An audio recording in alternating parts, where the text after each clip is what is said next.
ہم رمضان کیسے گزاریں؟ بسم اللہ الرحمن الرحیم۔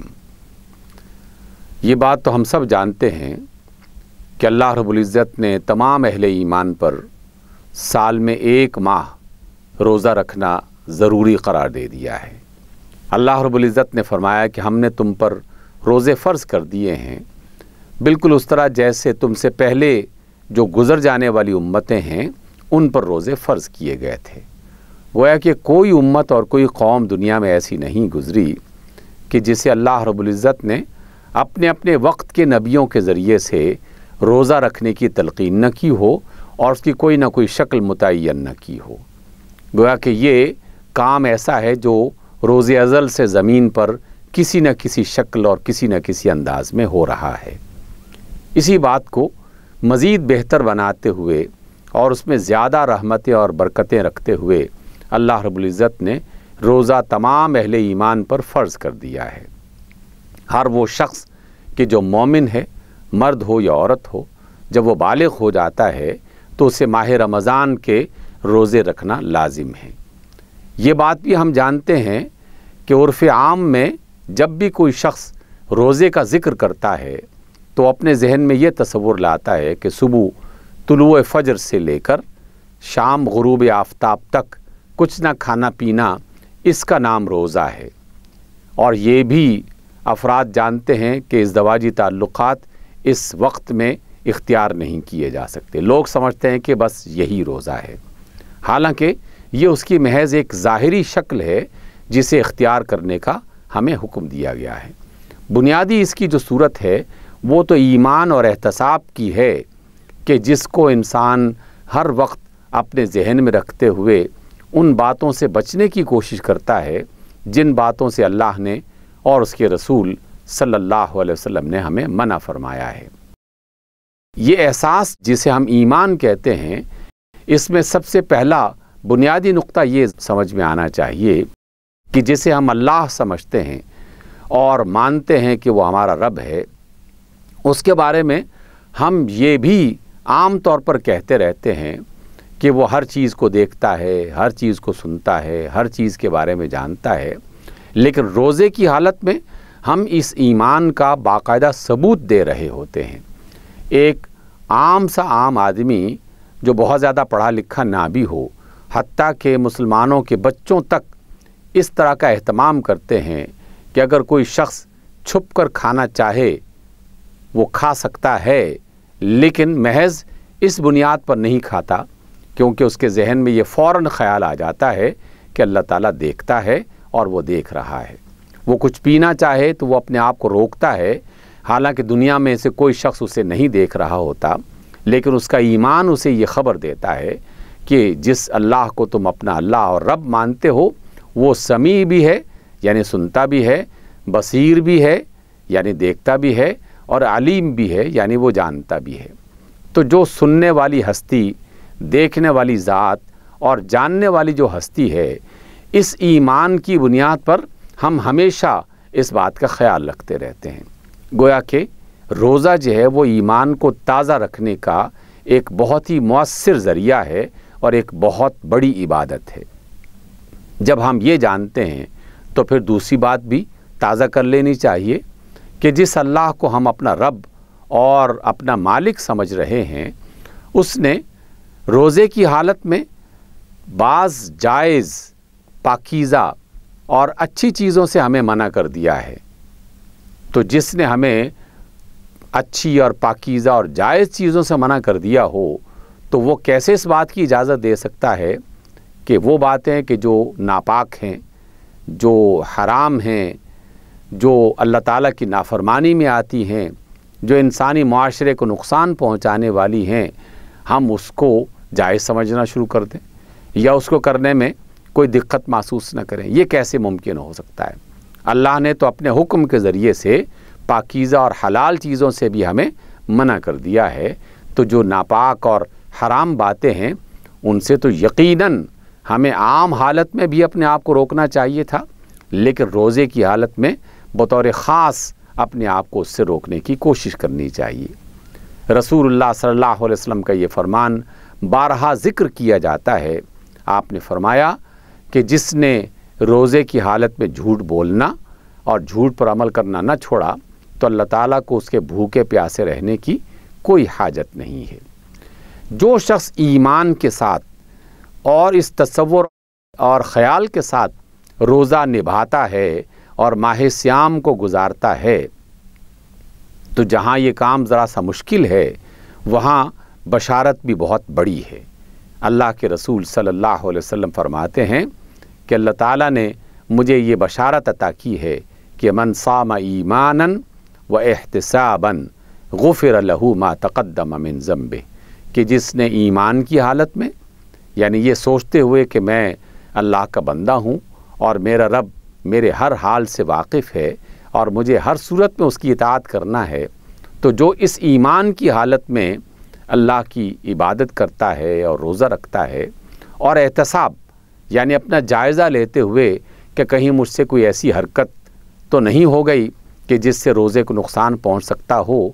تو جب وہ اپنا یہ جائزہ لیتا ہے اسی جائزے کو احتساب کہا جاتا ہے۔ اور آپ علیہ السلام نے فرمایا کہ جس نے ایمان اور احتساب کی صورت میں یہ روزہ مکمل کیا تو اللہ تعالیٰ اس کے سابقہ سب گناہوں کو معاف کر دیتا ہے۔ یہ جو معافی اور مغفرت ملتی ہے اللہ تعالیٰ نماز کی صورت میں بھی انسان کو یہ مغفرت عطا کرتا ہے، حج کی صورت میں بھی یہ مغفرت عطا کرتا ہے۔ گویا کہ یہ اللہ تعالیٰ کی رحمتیں ہیں جو اپنے بندوں میں تقسیم کرنا چاہتا ہے اور اس کے لیے کوئی نہ کوئی ذریعہ اور کوئی نہ کوئی صورت وہ بناتا رہتا ہے اور ہمیں اس بات کی تلقین کرتا ہے اور رغبت دلاتا ہے کہ تم اگر اللہ تعالیٰ کی رحمت سمیٹنا چاہتے ہو تو یہ ذرا سی مشقت اور محنت برداشت کر لو، تو پھر اس کے نتیجے میں اللہ تعالیٰ تمہیں اپنی رحمت سے نواز دیں گے۔ جب یہ بات ہم جانتے ہیں تو پھر ہمیں ہر اس غلط بات سے اپنے آپ کو روکنا چاہیے کہ جس سے اللہ کے رسول صلی اللہ علیہ وسلم نے منع فرمایا ہے۔ آپ علیہ السلام نے فرمایا کہ روزے کی حالت میں فضول باتیں نہیں کرنی چاہیے، جھگڑا نہیں کرنا چاہیے، اگر کبھی کسی بات پر ناراضگی ہو بھی جائے تو ناراضگی کی حالت میں گالی نہیں دینا چاہیے، غصے کی حالت میں کوئی ایسے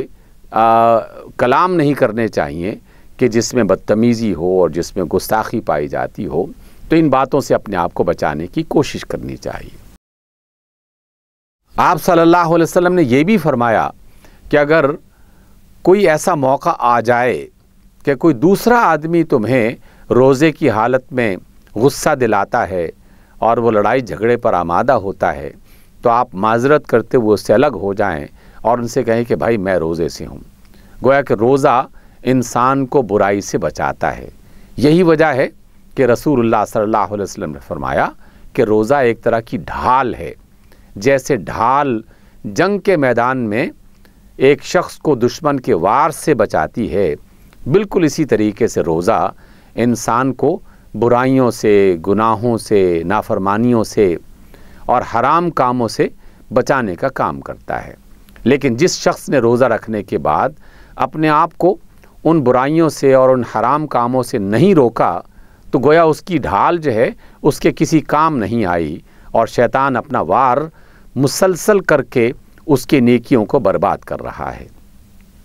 اس کے ساتھ ساتھ اللہ کے رسول صلی اللہ علیہ وسلم نے یہ بھی تعلیم عطا کی ہے کہ من قام ایمانا و احتسابا غفر له ما تقدم من ذنبه، کہ جس نے رات کا قیام ایمان کی حالت میں اور احتساب کی حالت میں کیا تو اللہ تعالیٰ اس کے گناہ بھی معاف کر دیتے ہیں۔ یہ جو قیام ہے اس کا مطلب کیا ہے؟ اس کا مطلب یہ ہے کہ عام ایام میں ہر مومن مرد اور عورت 5 وقت کی نمازیں ادا کرتا ہے۔ رمضان میں یہ نمازیں بطور خاص ادا کرنی چاہیے، زیادہ بہتر انداز میں اس بات کا اہتمام کرنا چاہیے، لیکن ان 5 نمازوں کے علاوہ بھی کچھ نوافل رات کو ادا کیے جائیں۔ رات کے کسی بھی پہر میں،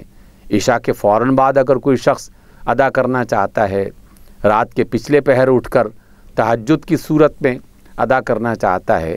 تو رات میں جو بھی نماز ادا کی جائے گی فرض نماز کے علاوہ تو اسے قیام اللیل کہا جاتا ہے، یا اسے قیام کہا جاتا ہے۔ بعد کے زمانوں میں اس کے لیے تراویح کا لفظ استعمال ہونے لگا، حالانکہ تراویح بھی قیام اللیل ہی کی ایک شکل ہے جو رسول اللہ صلی اللہ علیہ وسلم نے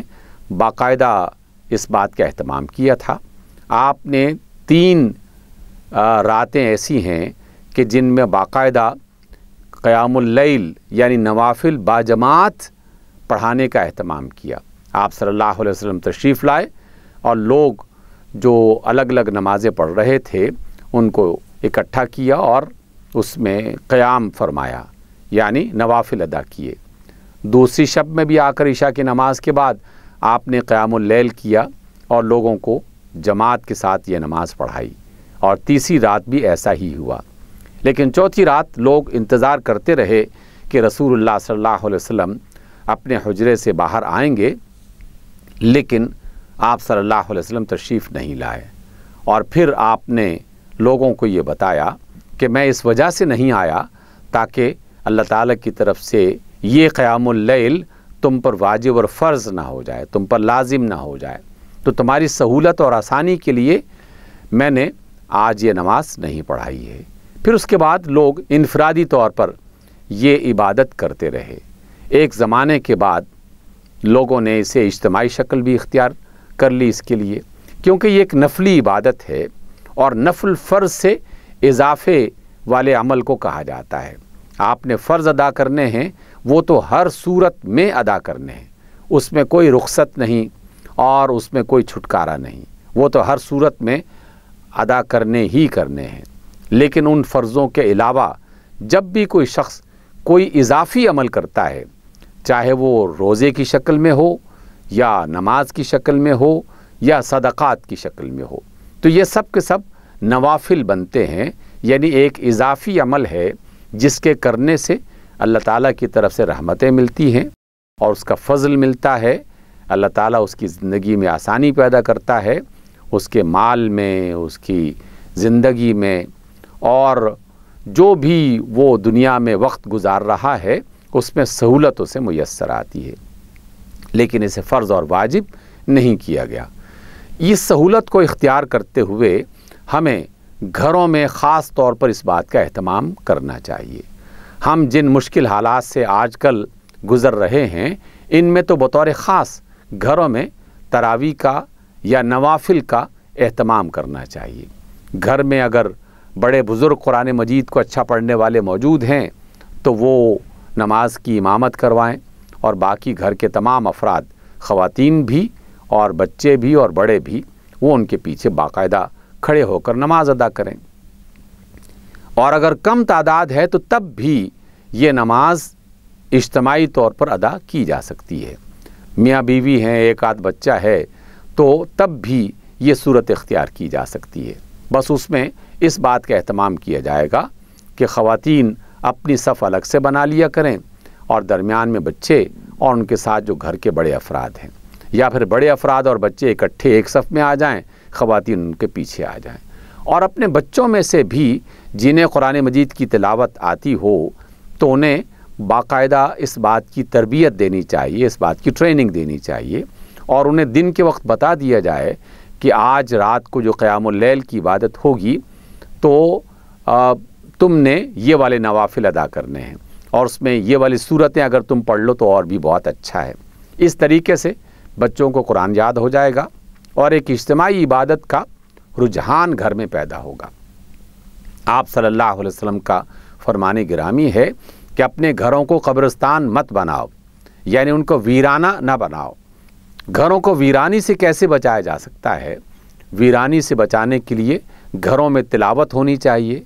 نوافل ادا ہونے چاہیے، ذکر اذکار کی مجالس ہونی چاہیے، قرآن مجید کو سمجھنے کے لیے اکٹھے بیٹھ کر اس کا مطالعہ ہونا چاہیے۔ اس طریقے سے گھروں میں اللہ تعالیٰ کی طرف سے برکت آتی ہے اور اس طرح سے گھر آباد ہوتے ہیں۔ تو رمضان میں بطور خاص یہ غنیمت ہے، اس موقع کو غنیمت سمجھتے ہوئے ہمیں اس طرح کی عبادتوں کو اختیار کرنا چاہیے۔ نوافل بھی ادا کیے جائیں، قرآن مجید کی تلاوت بھی کی جائے، اور گھر کے بچوں کو اس میں شریک کر کے انہیں بھی اس بات کا عادی بنایا جائے۔ اللہ تعالیٰ ہمیں یہ ماہ رمضان زیادہ بہتر انداز میں ایمان کا اور احتساب کا صحیح طور پر اندازہ رکھتے ہوئے اس کو گزارنے کی ہمیں توفیق دے،